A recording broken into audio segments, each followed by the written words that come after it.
evening, and welcome to today's news updates on MSHN. Today I'll be covering a local church food pantry, the arrest of a rapper for second-degree murder, the forecast for this coming week, the death of a famous Super Bowl star, an interesting sight on a beach, and the uplifting work of a charity. But first I would like to talk about Dr. Pepper's new flavor, Dr. Pepper and Cream Soda. It came out in March of this year, and people everywhere are loving it. Because of the cream soda, there's a hint of vanilla which pairs wonderfully with the cherry of the original flavor. It comes in both diet and original, and you can find it at local stores near you. Now, on to the news.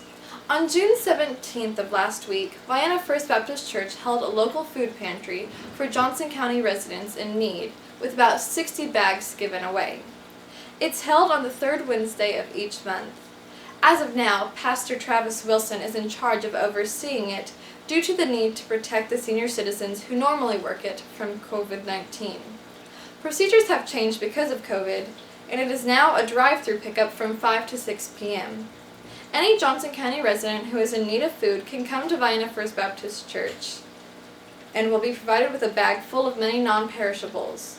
And people are also able to get some fruit and frozen food, such as meat. The address is 301 North 7th Street in Vienna, Illinois. The people who work there are welcoming, and their doors are always open. And in national news, 31-year-old rapper Hurricane Chris has been arrested for second-degree murder in Louisiana. Christopher J. Lupi, who is more commonly referred to as Hurricane Chris, rose to fame in 2007 for his hits A Bay Bay and Halle Berry, She's Fine. He is facing a murder charge after, according to police, a man was fatally shot at a gas station on Friday, June 19th at around 1 a.m. in Shreveport, Louisiana. The police identified the man shot as Danzeria O'Farish Jr., age 32. Dooley said the shooting was in self-defense to what he thought was a man trying to steal his car. However, police were able to see video footage which showed that he was not acting in self-defense. That car that Dooley was driving was actually a car that had been reported stolen in Texas. He was arrested early Friday on account of second-degree murder and the illegal possession of stolen things. Now on to the forecast for today and the rest of this week. Today, Sunday, the 21st of June, in the southern Illinois precinct, it should be mostly cloudy with scattered showers. The high should be around 87 degrees and the low around 69. There's a 40% chance of precipitation. Tonight should be partly cloudy with numerous showers.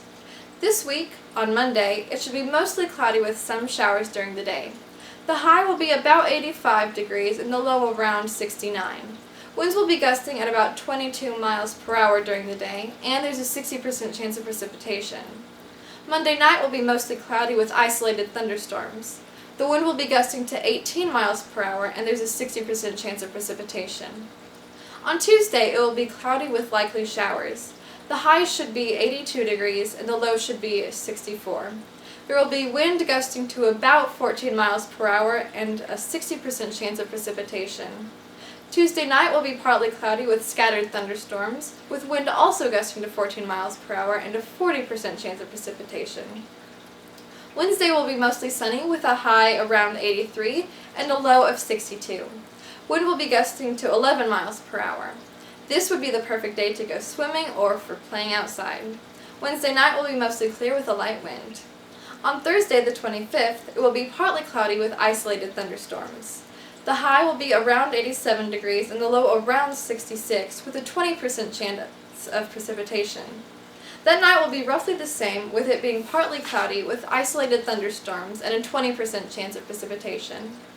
Friday will be partly cloudy with scattered showers. The highs will be around 88 and the lows around 70 with a 40% chance of precipitation.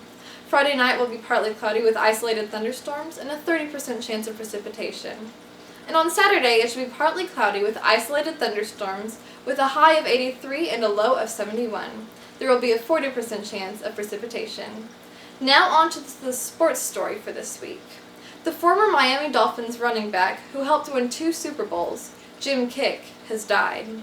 He was an important member of the 1972 Dolphins team, and he helped win both Super Bowl VII in 1973 and Super Bowl VIII the following year. Kiick, in his first 2 seasons, made the American Football League All-Star. He scored 2 touchdowns in the American Football Conference Championship for the Miami Dolphins in 1972, and scored in the Super Bowl victory, which capped the Dolphins' 17-0 season under coach Don Shula. In 1975, Kiick left the Dolphins for the World Football League, along with Larry Csonka and Paul Warfield, and they played for the Memphis Southmen in 1975.